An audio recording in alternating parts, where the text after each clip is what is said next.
મહત્વના સમાચાર સામે આવી રહ્યા છે। ઓડ શહેરની બેંકમાં મહિલા કર્મી મેનેજર સાથે ગેરવર્તન કરનાર સામે ફરિયાદ નોંધાઈ છે। આણંદ જિલ્લાની વાત કરવામાં આવે તો આણંદ જિલ્લાના ઓડ ગામની એક બેંક ઓફ બરોડામાં હેડ કેશિયર તરીકે ફરજ બજાવતા મહિલા કર્મચારી તેમજ મેનેજર સાથે ગામના યુવકે ચેકના મુદ્દે ઉશ્કેરાઈ જઈ ગમે તેમ બોલચાલ કરી હતી અને યુવક સામે ખંભળોજ પોલીસે ગુનો દાખલ કરવામાં આવ્યો હતો।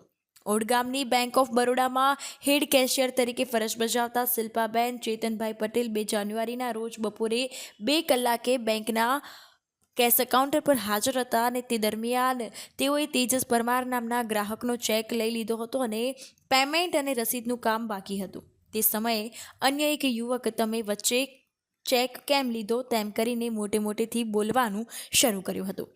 તે યુવકે ઉશ્કેરાઈ જઈને કોમ્પ્યુટરને હાથથી પકડી ધક્કો મારી નીચે ટેબલ પર પાડી દીધું હતું અને ત્યારબાદ યુવકે મેનેજર સાથે પણ મોટેથી બૂમો પાડી હતી। તો શિલ્પાબેન કેશ કાઉન્ટર પરથી ઊભા થઈ ગયા હતા અને મેનેજર ગૌરવભાઈએ યુવકને પોતાની કેબિનમાં લઈ જઈને સમજાવવાનો પ્રયાસ પણ કર્યો હતો, છતાં પણ યુવકે ગમે તેમ બોલતા ફરિયાદ કરવામાં આવી છે। મેનેજર સાથે ગેરવર્તણૂક કરતા ખંભળોજ પોલીસ મથકે અરજી આપતા યુવક વિરુદ્ધ ગુનો નોંધી વધુ તપાસ હાથ ધરાઈ।